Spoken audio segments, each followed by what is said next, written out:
जंगल में चुनाव। जंगल में चुनाव आने वाले थे। दोनों तरफ के प्रत्याशी अपने अपने तरीके से सबका दिल जीतने की कोशिश में लगे थे। भाइयों बहनों, मुझ पर नहीं, मेरे नाम पर ध्यान दीजिए। मेरा नाम है संकट मोचन।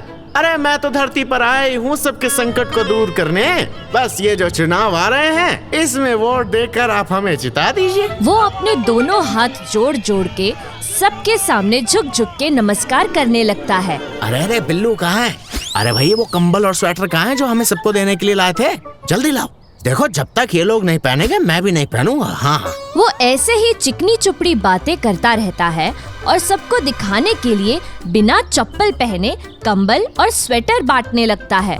अच्छा भाइयों बहनों, अब ये बताइए कि इन्हीं मकानों में रहेंगे या नए बनवा दूं? सब एक साथ बोल पड़ते हैं, नए बनवा दीजिए। नए बनवा दीजिए। नए, नए। अरे मालिक, ये घास फूस को घर कहना पड़ता है, इसमें रह थोड़ी सकते हैं। आप पक्का मकान बनवा देंगे तो आपकी मेहरबानी होगी।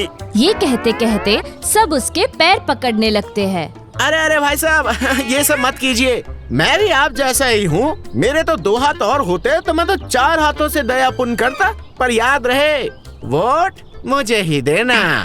इतना कहकर वो वहाँ से चला जाता है और बिल्लू सबकी समस्याएं लिखने लगता है। थोड़ी ही देर में वहाँ दूसरा प्रत्याशी आता है। वो कुछ भी बोलने से पहले पानी के लिए फिल्टर और एक एक पलंग सबको दिलवा देता है। आइए साथियों, अब आप सब मेरे पास ही बैठिए। अब बात करेंगे तो लगेगा ना कि दोस्त बात कर रहे हैं। दूसरों की तरह थोड़ी की मंच पर झूठे वादे कहकर चले गए। मानते हैं कि नहीं? हाँ, बैठिए बैठिए, आप सब यहीं बैठ जाइए। सब उसी के आसपास बैठ जाते हैं। जी दोस्तों, कैसा लगा स्वाद आपको साफ पानी का? कभी चखा है इतना साफ पानी? और आज रात जो आपको दिए गए हैं उन्हीं पलंग पर सोना, देखना कैसी चैन की नींद आएगी आपको। अरे बबुआ, तेरा ये स्वेटर तो बड़ा हल्का लग रहा है, ठंड रुकेगी भी इसमें? अब मालिक, हमें तो जो दे देते हैं हम वही पहन लेते हैं, हमें की पता। सिंह जिसे सब पता होता है कि अभी थोड़ी ही देर पहले संकट मोचन स्वेटर देकर गया है। अरे हम कह रहे हैं सस्ते हैं सस्ते। लल्लन, अरे ओ लल्लन, सुन, इन सब का नाप लो और कल के कल ही सबके पास नया स्वेटर होना चाहिए। और अगर नहीं दिया ना तो तेरी नौकरी गई समझो। उसका असिस्टेंट वहीं से महंगे स्वेटर लेने चला जाता है। और साथियों, एक और बात सुनिए, कल ये सारे मकान टूटेंगे और यहाँ पर मैं सबके लिए बहुत बढ़िया घर, पक्का घर बनवा के दूंगा। अरे आप तो पूछते ही नहीं, आपको तो पता है हमें क्या चाहिए। वो संकट मोचन आया था, वो तो ऐसे पूछ रहा था जैसे हम मांग रहे हो।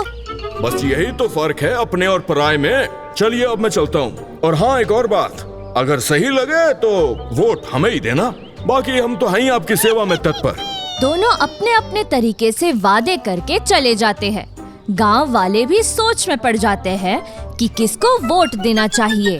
अरे वोट तो बाद में डाल ही देंगे, पर पहले ऐसा करते हैं ना कि अपने अपने घर खाली करके इनकी दीवारें तोड़ देते हैं। अब पता लगा कल को संकट मोचन आए घर बनवाने और उस समय हम सामान उठा ही नहीं पाए। सीधे साधे गांव वाले अपना अपना घर तोड़ने लग जाते हैं। दोनों ही नेताओं ने उन्हें नया घर देने का वादा किया था। अगले दिन भी होशियार सिंह सबके लिए स्वेटर भिजवा देते हैं और संकट मोचन बच्चों के पढ़ने के लिए किताबें। वोटिंग का दिन भी आता है और सब अपने अपने हिसाब से वोट दे भी देते हैं। परिणाम में संकट मोचन जीत जाता है। उन्हें लगता है अब तो घर भी बन जाएगा। सब इंतजार करने लगते हैं, पर दोनों में से कोई भी नहीं आता। अरे बन जाएगा घर, नेता लोग हैं, बिजी होंगे वो। अरे वो था ना होशियार सिंह, उन्होंने तो बनवाना चालू कर दिया था ना, चलो वहाँ चलते हैं। सब उनसे मिलने वहाँ जाते हैं जहाँ नेता ने बोला था कि घर बनवा रहे हैं। घर यहाँ पर? नहीं नहीं, कोई घर नहीं बन रहे, ना पहले कभी बन रहे थे और ना अब बन रहे हैं। जाओ यहाँ से। इन नेताओं ने हमें पागल बनाया है। हमने अपने अपने खुद के घर आधे आधे तोड़ दिए और ना ही दोनों में से एक ने भी घर बनवाया। हाँ भाई, चलो यहाँ से। इन नेताओं की बात में आना ही नहीं चाहिए था। जो जितना था उससे भी हाथ धोना पड़ा। मेरी तो वो पानी की मशीन भी खराब हो गई है। नेताओं ने ऐसा झांसा दिया ना, हम घर के रहे ना घाट के। सब अपने घर लौट आते हैं और एक दूसरे की मदद से ही अपने अपने घर वापस बनाते हैं। तो हमने इससे क्या सीखा? कई बार हमें समझ नहीं आता कि कुछ लोग अपना फायदा निकालने के लिए हमारा इस्तेमाल कर रहे हैं। देखने में लगेगा कि वो हमारे फायदे की बात कर रहे हैं, पर असल में वो अपना काम निकलवा रहे हैं। हमें ऐसे लोगों से बच के रहना चाहिए।